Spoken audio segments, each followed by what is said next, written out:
El Más Fuerte, known as The Road to Hell to English audiences, is my favorite in the Argentine anthology film Wild Tales. In a little over 15 minutes and with a relatively straightforward plot, it manages to leave us with a deep thought. It all begins when a posh Diego in an elite car driving through the desert gets constantly blocked by a presumably working class Mario in a rugged four-wheeler as he tries to overtake him.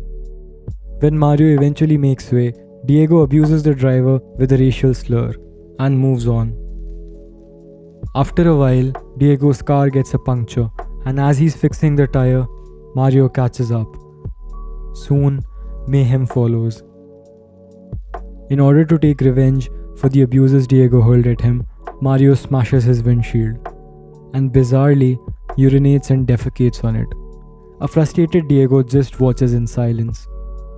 However, as Mario prepares to leave, Diego's repressed anger turns into rage, and he pushes Mario and his car into the adjacent river.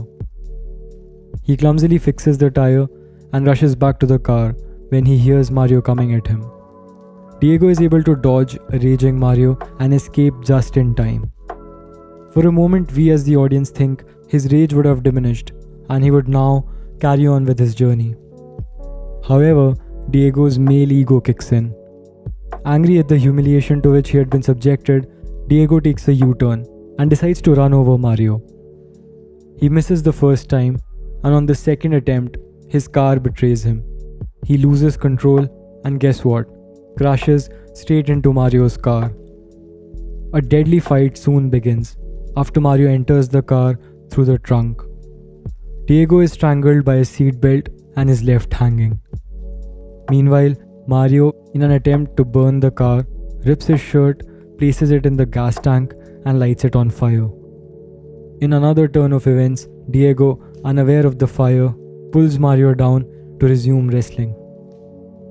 The tow truck driver, who was called by Diego earlier, is unable to find the car's exact location, and he is aided in a darkly funny moment by a booming explosion.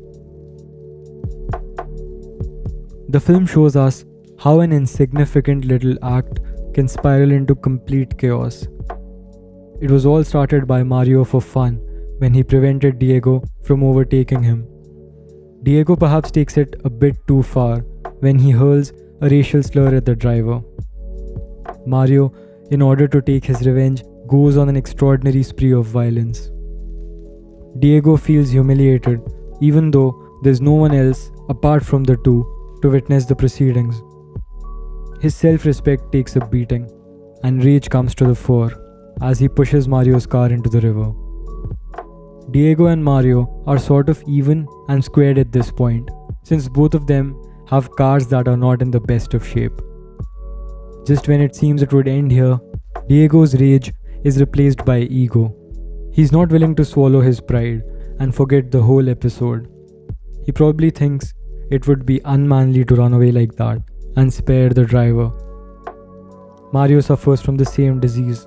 He too is not willing to show any mercy on Diego as he strangles him and leaves him to die. In order to not leave any trails behind, he finds a way to get rid of the car. However, this turns out to be fatal not only for his rival but also for him. The Road to Hell is a hard-hitting short film that demonstrates how pointless rage and ego can be. How these negative emotions, more often than not, lead to self-destruction.